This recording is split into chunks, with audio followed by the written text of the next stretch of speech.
Assalamualaikum warahmatullahi wabarakatuh. Halo gengs, jumpa lagi bersama Michan di channel Kisah Misteri. Kali ini Michan akan menceritakan kisah misteri yang berjudul Kos Putri 16C. Cerita ini ditulis oleh Kucing Bucin dan kalian bisa langsung kunjungi tweet beliau ya di @trisnaaprilian5. Link akan Michan sediakan di kolom deskripsi ya. Oke, daripada lama-lama langsung saja kita masuk ke ceritanya. Kos Putri 16C. Assalamualaikum, ini adalah sepenggal cerita pengalaman mistis dari penulis dan beberapa teman selama tinggal di kos. Nama dan lokasi akan disamarkan demi kenyamanan bersama. Bagi yang tahu lokasinya, mohon jangan disebutkan ya. Oke, langsung saja kita mulai ceritanya. Aku Trisna, kadang juga dipanggil Nana. Aku berasal dari kabupaten di Jawa Timur yang punya julukan Bumi Bung Karno. Tahun 2013, aku resmi menjadi mahasiswi di salah satu universitas negeri di Kota Malang. Aku memilih untuk ngekos waktu itu karena aku belum paham betul seluk-beluk Kota Malang dan belum mendapat banyak teman. Kerabat juga tidak ada yang tinggal di sana. Kos pertamaku terletak di gang belakang sebuah mall yang cukup terkenal di Malang, yang berada di sisi utara kampusku. Tapi aku hanya bertahan 1 bulan saja di sana karena suatu masalah. Setelah hampir 1 bulan kuliah, aku mengenal kakak tingkat yang berasal dari kota yang sama denganku. Sebut saja namanya Mbak Mon. Aku bilang kepadanya kalau aku ingin pindah kos. Lalu dia mengajakku untuk main ke kosannya. Kebetulan juga di sana ada 1 kamar kosong. Setelah kuliah, aku mengajak Mbak Mon berboncengan menggunakan motorku menuju kosannya. Kos ini terletak di sisi selatan kampus, berbarengan dengan gerbang yang dekat dengan gedung rektorat kampus yang lama. Untuk menuju kos ini, aku harus masuk ke dalam gang yang lumayan sempit, tapi masih bisa dimasuki sepeda motor dengan cara dituntun. Gang ini tidak terlalu dalam, hanya ada 3 rumah kecil dan 1 kos putri tempat Mbak Mon tinggal. Kosannya ada di ujung gang. Aku membaca nomor rumahnya 16C. Kos ini didominasi cat kuning dan oranye. Aku parkir motorku di depan teras yang hanya berukuran sekitar 3 kali 1,5 meter. Terdapat kursi di sana yang cukup untuk 2 orang yang disiapkan jika ada tamu cowok, karena tamu cowok dilarang masuk ke kos. Ku letakkan helmku di atas spion kanan motorku, lalu Mbak Mon membukakan pintu. Setelah masuk, aku baru tahu bahwa walaupun kos ini dari luar terlihat sangat sempit, tapi ternyata di dalamnya lumayan besar. Di dalam kos ini ada tempat parkirnya, bisa ditempati sekitar 12 motor. Sebenarnya ini lebih terlihat seperti ruang tamu, tapi dialihfungsikan sebagai tempat parkir motor. Di sana ada TV juga yang diletakkan agak di atas agar tidak terhalang motor saat ada yang menonton TV. Kos ini terdiri dari 3 lantai. Lantai 1 terdiri dari 6 kamar tidur, 2 kamar mandi, tempat masak, tempat mencuci piring dan baju, dan 1 gudang kecil. Sebenarnya itu bekas toilet kecil yang jarang dipakai, jadi dialihfungsikan oleh penghuni kos menjadi gudang. Di kos ini sebenarnya tidak ada ruang khusus untuk dapur, namun kusebutkan ada tempat masak karena di sana hanya ada 1 kompor 2 tungku di celah antara 1 kamar dengan tangga yang digunakan penghuni kos untuk memasak. Di lantai 2 ada 8 kamar tidur, 1 kamar mandi, tempat untuk menonton TV, dan ada balkon kecil di sebelah ruang TV. Sedangkan lantai 3 sebenarnya hanya berupa tempat menjemur pakaian, dan ada tandon air di salah satu sudutnya. "Mbak, kamar yang kosong di sebelah mana? Terus kamar Mbak yang mana?" tanyaku pada Mbak Mon. "Kamar yang kosong ada di samping tempat masak yang mepet tangga. Nah, kalau kamarku paling depan di sebelah pintu masuk." "Lumayan ya Mbak tempatnya, hawanya juga gak gerah walaupun di luar cuaca panas." "Iya, cuma agak lembab lantai ini, soalnya gak kena sinar matahari langsung. Pintunya sering dikunci, di sini 2,5 juta per tahunnya." Aku segera menghubungi pemilik kos yang nomor handphonenya aku dapatkan dari Mbak Mon. Ternyata untuk angkatan baru harganya naik menjadi 3 juta. Aku minta waktu untuk mengabari orang tuaku dulu. Kebetulan setelah itu ada teman SMP ku yang akan bekerja di salah satu kedai di Malang yang letaknya tidak jauh dari kos 16C. Aku mengajaknya untuk mengekos berdua denganku. Setelah ku kabari ayahku, beliau setuju. Beberapa hari kemudian, tepatnya tanggal 15 September 2013, aku pindah ke kos 16C dengan teman SMP ku. Sebut saja namanya Nip. Kamar yang aku tempati tidak luas, hanya berukuran 3,2,5 meter. Untung saja barang-barangku tidak begitu banyak, jadi cukup untuk ditempati berdua. Di sini terdapat ranjang yang ngepas sekali untuk aku dan Nip tidur. Juga ada satu lemari kayu 2 pintu yang tingginya sekitar 120 cm. Di samping pintu ada jendela kecil ukuran 50 x 50 cm untuk sirkulasi udara. Aku menempati kamar nomor 4. Mbak Mon sekamar dengan Mbak Mei yang juga berasal dari kota yang sama denganku di kamar 1. Di kamar 3 ada Vin dan Mbak Ni. Kamar 5 ditempati Mbak D sendirian. Saat aku datang, kebetulan penghuni kamar 2 dan 6 sedang keluar, jadi belum sempat berkenalan. Beberapa hari setelah kami menempati kos, Dip berkata, kos ini sebenarnya nyaman, tapi kok aku ngerasa ada yang aneh ya? Apa cuma perasaanku aja ya? Perasaanmu aja kali, soalnya kamu menempati tempat baru, belum adaptasi, jawabku. Sayangnya, karena ada masalah di tempat kerjaannya, belum 1 bulan lamanya Dip memutuskan untuk mengundurkan diri.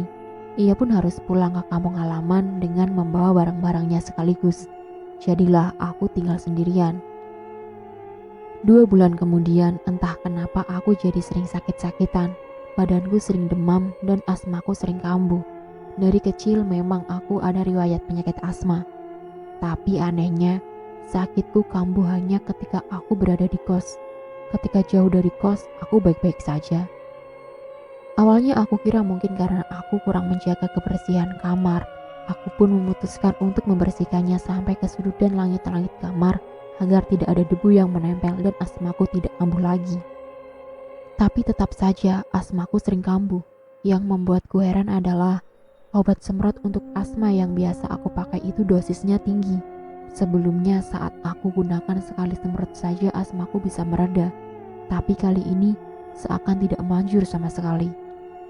Ayahku yang protektif kepadaku menelepon setiap hari untuk sekadar menanyakan kabarku dan aktivitas kuliahku.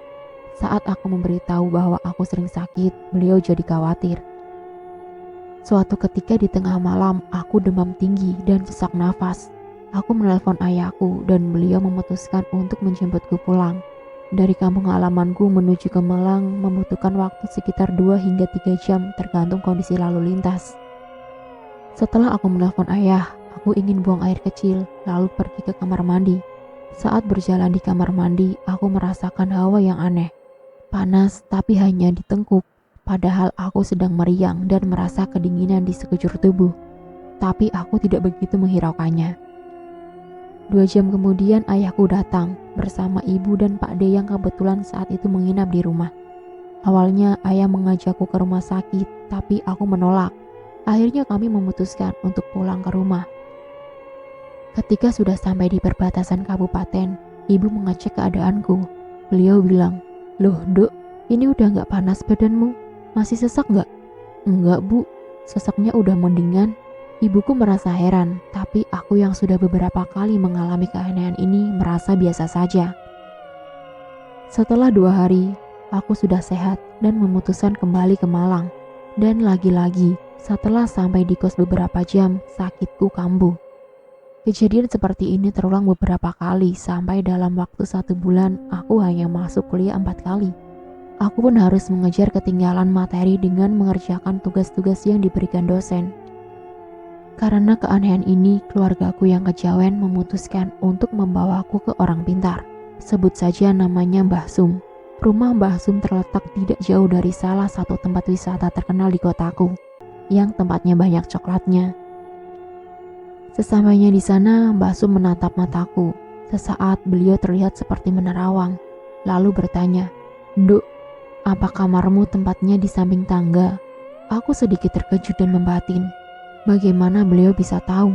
Kemudian aku menjawab, "Iya Mbah, betul. Di tangga itu ada penunggunya. Dia suka sama kamu, apalagi pas kamu sedang datang bulan." Dia suka deketin kamu terus, tapi kamu tidak kuat, makanya kamu jadi sakit-sakitan. Mbah Sum masuk ke sebuah ruangan. Tak lama beliau kembali dengan membawa gelas berisikan air putih dengan beberapa dedaunan dan bunga di dalamnya. Beliau menyuruhku untuk meminumnya. Aku menuruti perkataan beliau. Lalu beliau masuk ke ruangan lagi. Kali ini ketika keluar dari ruangan, beliau membawa bungkusan. Setelah dibuka, isinya batu-batu kecil. Kemudian beliau usapkan di beberapa bagian di tubuhku. Anehnya, ketika batu itu diusapkan, langsung menghilang seakan menembus kulitku. Kalian yang membaca cerita ini pasti berpikir yang aku lakukan ini musyrik, melanggar aturan agama. Aku tahu yang aku lakukan ini salah. Maka dari itu, aku berpesan pada kalian, jangan meniru perbuatan musyrik seperti ini. Mintalah perlindungan hanya pada Yang Maha Kuasa. Kita lanjut ke cerita. Mbah Sum berkata, "Nduk, sebenarnya penunggu di kosmu itu ada 2, laki-laki dan perempuan. Ini badanmu aku pagari biar makhluk itu tidak bisa menyentuh badanmu. Kamu juga tidak akan bisa melihat wujud mereka. Tapi kalau nanti ada suara-suara aneh, itu tidak usah kamu hiraukan ya, biarkan saja." Beberapa hari kemudian aku pun kembali ke Malang. Karena tidak lama lagi sudah masuk pekan UAS. Dan aku juga harus mengumpulkan semua tugas-tugas yang diberikan dosen untuk mengejar ketertinggalanku kemarin. Singkat cerita, aku sudah masuk semester 2. Saat itu pertengahan Januari 2014. Aku pun sudah berkenalan dan akrab dengan semua penghuni kos, terutama penghuni lantai 1. Kamar 2 ditempati Mbak N dan Mbak Tam. Kamar 6 ditempati Mbak Pu. Malam hari aku membeli air mineral galon dan kuletakkan di luar kamar karena aku habis belanja beberapa perabotan yang membuat kamarku semakin sempit. Jadi terpaksa galonnya aku letakkan di depan kamar. Jam 00.40 aku terbangun dari tidurku. Aku mendengar suara benda digeser di depan kamarku. Lalu disusul ada suara air yang gemericik. Aku berasumsi kalau suara itu berasal dari galon. Aku bertanya-tanya, siapa yang menggeser galonku? Jika ada orang lewat depan kamar, pasti langkahnya terdengar dan akan terlihat bayangan orang lewat dari jendela kamar kecil di samping pintu.